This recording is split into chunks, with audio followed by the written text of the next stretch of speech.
Salam uşaqlar. Bugün sizlə danışacağıq biz qanın tərkibindən. Deməli, qan aqreqat halı, maye halında olan bir bədənimizin mayesidir. Bizim bədənimizdə əslində 3 növdə maye var. Qandır, limfadır və hüceyrəarası mayedir. İndi limfanı, hüceyrəarası mayeni hələ ki bilməyinizə ehtiyac yoxdur, amma bilin ki, qan bizim bədənimizdə olan aqreqat halı maye olan bir maddədir. Qanımız bizim qırmızı rəngdə olur uşaqlar, damarlarımızın içində və qanımız bizim artıq bunu danışmışıq bir neçə dəfə arterial və venoz qan şəklində olur. Arterial qan təmiz qan idi demişdik. İçində karbon qazı az, oksigen çoxdur.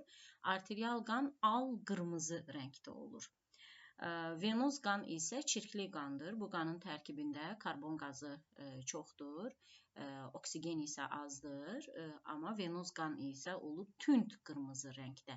Amma biz kitablarda qanın venoz arterial olmasını mavi və qırmızı rəngdə təsvir edirik. Yəni, məsələn, biz damarı mavi rəngdə görürüksə, bu o deməkdir ki, bu qan deməli venoz qandır. Amma biz onu qırmızı rəngdə görürüksə, bu o deməkdir ki, bu qan arterial qandır. Yəni kitabı şəkli oxumağı da bacarmaq lazımdır.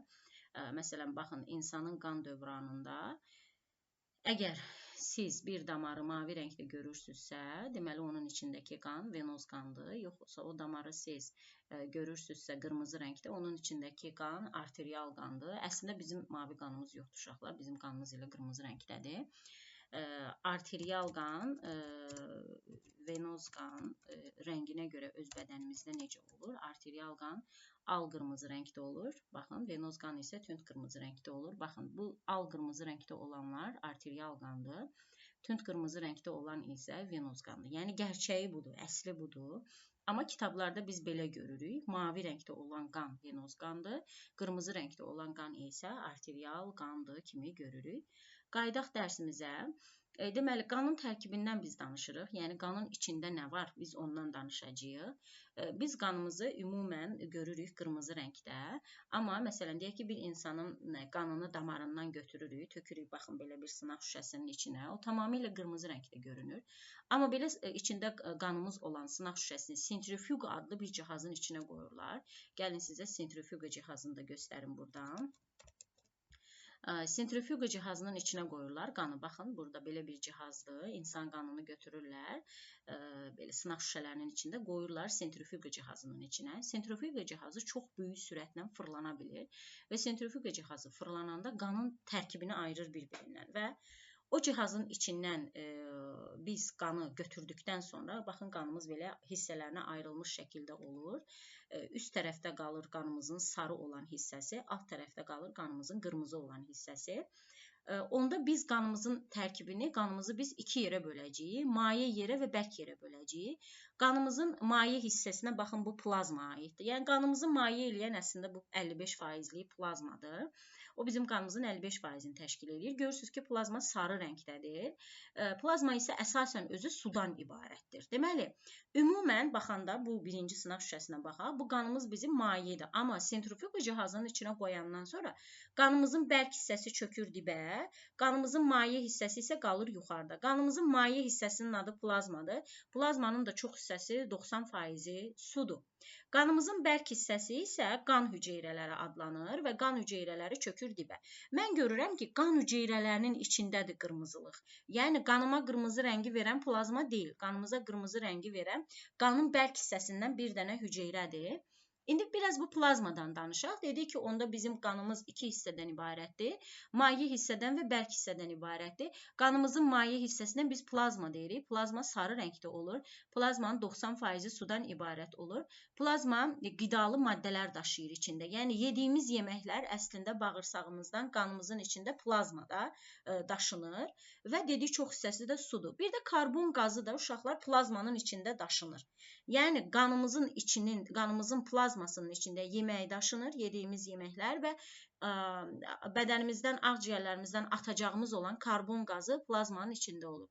Keçdik qanın bərk hissəsi nədən ibarətdir? Uşaqlar, qanın bərk hissəsinə 3 dənə hüceyrəmiz aiddir və bunlar hüceyrədir. Biz bu qanın bərk hissəsinə qanın formalı elementləri və yaxud da ki, qan hüceyrələri deyə bilərik. Bunlar 3 cür olur qan hüceyrələrimiz: eritrositlər, leykositlər və trombositlər. Eritrositlər qırmızı rəngdə olur. Baxın, bu qanımızın içində qırmızı rəngdə yumru disk formasında gördüyümüz hüceyrələr eritrositlərimizdir. Sonra leykositlər, baxın, bu bizim ağ qan hüceyrələrimizdir, leykositlərimizdir. Trombositlər isə, baxın, bunlardır. Biz trombositlərə qan lövhəcikləri adını da verə bilərik. Bu üçü, yəni eritrosit, qırmızı rəngdə olan, ağ rəngdə olan leykosit və qan lövhəcikləri olan trombositlər qanımızın bərk hissəsidir. Plazma, bunu baxmayın ki, çəhrayı göstərir. Plazma əslində sarı rəngdədir. Bu isə qanımızın maye hissəsidir. Plazmamızın içində də az öncə dedik ki, qidalı maddələr və karbon qazı daşınır. İndi baxaq ki, bəs bu qan hüceyrələrimiz bizim üçün nə işi görür? Biz plazmanın, bu sarı rəngdə olan mayenin işini bildik ki, yeməyimizi daşıyır və karbon qazını daşıyır. İndi öyrənək, bəs görək, bu bərk hissə nə daşıyır? Bərk hissə nə iş görür? Yəni eritrosit var bu bərk hissə, qırmızı hissənin içində, leykosit var burada və trombosit var burada. Və bunu da deyim ki, bu bərk olan hissədə qan hüceyrələrinin arasında qırmızı olanlar təkcə eritrositlərdir. Leykositlər ağ rəngdə olur, trombositlər sarı rəngdə olur. Yəni, ümumi götürsək, bizim qanımıza qırmızılığı verən eritrositdir. Hətta eritrositin içində olan hemoqlobinin içindəki dəmirdir bizim qanımıza qırmızılığı verən. Baxın, bu bizim eritrositimizdir, qan hüceyrələrimizdən biridir, qanın bərk hissəsinə aiddir. Eritrositlərimiz belə yumru disk formasında olur, sanki içindən, ortasından da basmısan. Ortası basıq yumru disk formasında qırmızı rəngdə olan hüceyrələrimizdir. Bu eritrositin içində, baxın, belə hemoqlobin adlı bir zülal var. O bir maddədir, o bir zülaldır. Bu zülal oksigen daşıyır. Və bu zülalın içində dəmir elementi var. Baxın, o dəmir elementidir. Hemoqlobin, daha doğrusu eritrositimizi qırmızı eləyən. Onda bizim qanımızın içində, eritrositimizin içində dəmir var ki, bizim qanımız qırmızı rəngdədir. Yəni, eritrositlər bizim qanımıza qırmızılığı verir. Və dedik ki, hemoqlobin bir zülaldır. Hemoqlobinin bir işi var, oksigen daşıyır. Onda mən vəzifələrə bir də qayıdıram. Bu hüceyrələrdən eritrositlərimizin vəzifəsi oksigeni daşımaqdır. Oksigen daşıyır içində. Siz nəfəs alanda ki, bədəninizin içinə, ağciyərlərinizin içinə oksigen götürürsünüz, o oksigen qanın içindən eritrositə birləşir. Plazmanın işindən danışdıq ki, plazma su daşıyır, yəni içinin çoxu sudan ibarətdir və bir də qidalarımızı daşıyır plazma. İndi keçək növbəti hüceyrəmizə. Ağ qan hüceyrəsidir, başqa adı da leykositdir. Ağ qan hüceyrəsinin 2 adı var bunun. Ağ qan hüceyrələri bildiyimiz kimi ağ rəngdədir və yaxud da rəngsiz də deyilir bəzən dərsliklərimizdə, müəyyən ədəbiyyatlarda. Bu ağ qan hüceyrəmizin işi nədən ibarətdir? Bədənimizə düşən yad cisimləri, yəni bakteriyaları, virusları, zərərli olan maddələri udmaq və onları zərərsizləşdirməkdir. Yəni, düşünün ki, biz qrip oluruq, xəstələnirik, angina oluruq. Qripin səbəbkarı bədənimizə girən qrip virusudur. Anginanın səbəbkarı bədənimizə girən stafilokok adlı bir bakteriyadır. Deməli, daha doğrusu streptokok adlı bir bakteriyadır. Bu anginaya səbəb olur. Onlar, bu virus və bakteriyalar bədənimizə yaddır. Onlar bədənimizə ona görə girirlər ki, bizi xəstələndirsinlər. Amma bizim ağ qan hüceyrələrimiz qoymur ki, onlar bizi tamamilə öldürsünlər. Biz biraz xəstələnirik, sonra sağalırıq. Sağalmağımızın səbəbi bədənimizə girən yad cisimləri, bakteriyaları, virusları ağ qan hüceyrələri udur, öldürür onları. Baxın, ağ qan hüceyrələrinin belə yalançı ayaqları var. Onların ayaqlarına yalançı ayaqlar deyirlər.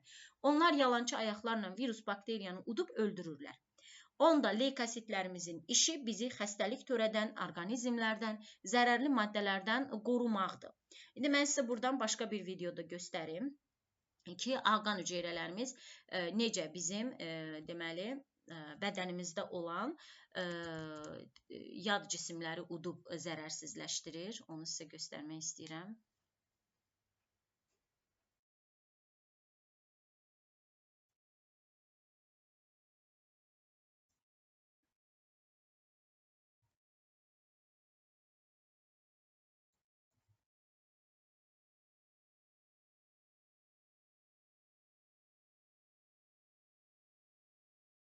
Aha. bura diqqətlə baxın. Gəlin, lap daha böyük bir göstərə bilməyəcəm böyük ekranda. Baxın. Bu leykositimizdir uşaqlar. Yalançı ayaqlarını görürsünüz. Bax, tutdu yalançı ayaqları ilə uddu öldürdü. Amma leykositlərimiz yalançı ayaqları ilə tutub mikrobları öldürəndə onlar özləri də ölürlər. Amma daim sümüklərimiz bizim üçün qan hüceyrələri yaradır. Yəni eritrositimizi də, leykositimizi də, trombositimizi də, qan hüceyrələrimizi bizim üçün yaradır bizim sümüklərimiz. Yəni qorxmamalıyıq ki, virus, bakteriya öldürdü, leykositimiz onu öldürdü, o özü də öldü, leykositlərimiz azaldı. Xeyr, onlar öləndə bədənimizdə, sümüklərimizdə yeniləri yaranır. Yəni buradan bir məlumat da onda sizə çatdırım. Bu 3 dənə hüceyrə, yəni qanın bərk hissəsini əmələ gətirən eritrosit, leykosit və trombosit uşaqlar sümüklərimizdə istehsal olunur daimi şəkildə. Deməli, uşaqlar, gəldik 3-cü qan hüceyrəmiz olan trombositlərə. Trombositlərin ikinci adı qan lövhəcikləridir. Qan lövhəcikləri kapilyar qanaxmaları dayandırır. Baxın, demirəm, venoz və arterial qanaxmaları, kapilyar qanaxmaları dayandırır. Siz bilirsiniz ki, artıq bizim bədənimizdə 3 dənə damar var. Bizim bədənimizdə var, uşaqlar, vena damarımız. Bizim bədənimizdə, baxın, deyim sizə, var bizim vena damarımız, vena. Bizim bədənimizdə var arteriya, bunları bilirsiniz, arteriya damarımız və bizim bədənimizdə var kapilyar damar. Bu 3 damarı mən müqayisə eləsəm, ən qalın damarımız kapilyar damardır. Gəlin, biraz bunların müqayisəsini aparaq. Üzr istəyirəm, ən qalın damar arteriya damarıdır. Deməli, qalınlığı müqayisə eləsəm, ən qalın damarımız arteriya damarımızdır. Daha ona baxanda biraz qalın damarımız vena damarımızdır. Ən nazik damarlarımız isə uşaqlar kapilyar damarlarımızdır. Və sürət məsələsinə gəlsək, qanın sürəti görək hansında çoxdur. Kimin damarı daha, hansı damarımızın ki divarı daha qalındır, orada sürət daha çoxdur. Onda qanın sürəti ən çox arteriya damarındadır. Sonra vena damarında qanın sürəti ən böyükdür. Ən az sürətlə isə bizim qanımız kapilyar damarlarda hərəkət eləyir. Bunu nəyə görə deyirəm? Arteriya və vena damarımızda sürət o qədər çoxdur ki, qan o qədər böyük sürətlə orada hərəkət eləyir ki, müqayisə üçün sizə bunu deyə bilərəm. Elə bir siz su krantını açmışsınız axıra qədər. Necə su oradan gür hərəkət eləyirsə, bizim arteriya vena damarlarımızda da qan elə hərəkət eləyir.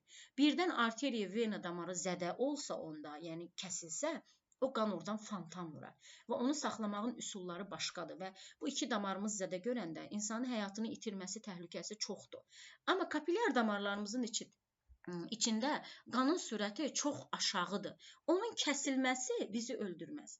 O kəsiləndə, birdən bizim kapilyar damarımız kəsiləndə, yaranan qanaxmaya deyirik kapilyar qanaxma. Kapilyar qanaxma olanda, baxın, bu bizim kapilyar damarımızdır. Kapilyar damarımız zədələnib, kəsilib.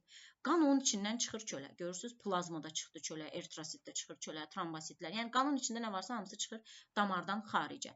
Və bizim amma trombositlərimiz nə edir? Trombositlərimiz çölə çıxan kimi, hava ilə təmasa girən kimi, deməli, parçalanırlar və qanımızın içində olan bir fibrinogen zülalı var. O zülalı tellərə çevirirlər. Belə fibrin adlı saplara, tellərə çevirirlər. O saplar gəlir, bu damarın ağzını bağlayır və qanaxmamız dayanır.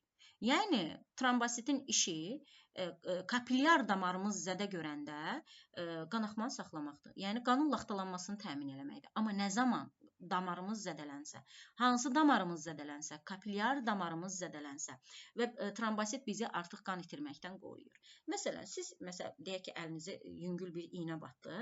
Deməli, iynə batır, oradan qan çıxırsa, o qan yavaş-yavaş çıxır da, deməli o damar kapilyar damardır. Çünki kapilyar damarın içindəki qan çox yavaş sürətlə hərəkət eləyir uşaqlar.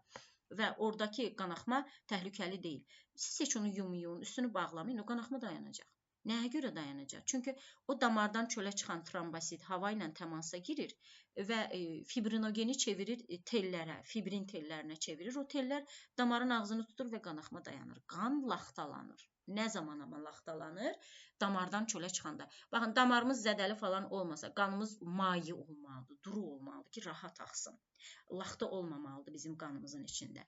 Amma damarımız ki, zədələndi, qan çölə çıxan kimi laxtalanır ki, qanaxmanı bədənimizdən saxlasın. Yəni, laxtalanmaq, trombositin iştirakı ilə laxtalanmaq əslində müdafiə etmək deməkdir bədəni. bədəni qan itirməkdən qorumaq deməkdir. Belə uşaqlar, bu da bizim trombositimizin işi oldu. Dərsimiz bu qədərdir. Bir də təkrar eləyirəm, biz danışdıq qanın tərkibindən. Qanın tərkibini maye və bərk hissəyə böldük. Maye hissəsi plazmadır, sarı rəngdədir. Qida və karbon qazı daşıyır. Bərk hissəsində isə 3 dənə hüceyrə var, və yaxud da formalı element var. Eritrosit, leykosit və trombosit var. Hamısının da işindən danışdıq. Eritrosit oksigen daşıyır. Leykosit bizi müdafiə eləyir xəstəlik törədən mikroorqanizmlərdən, zərərli maddələrdən.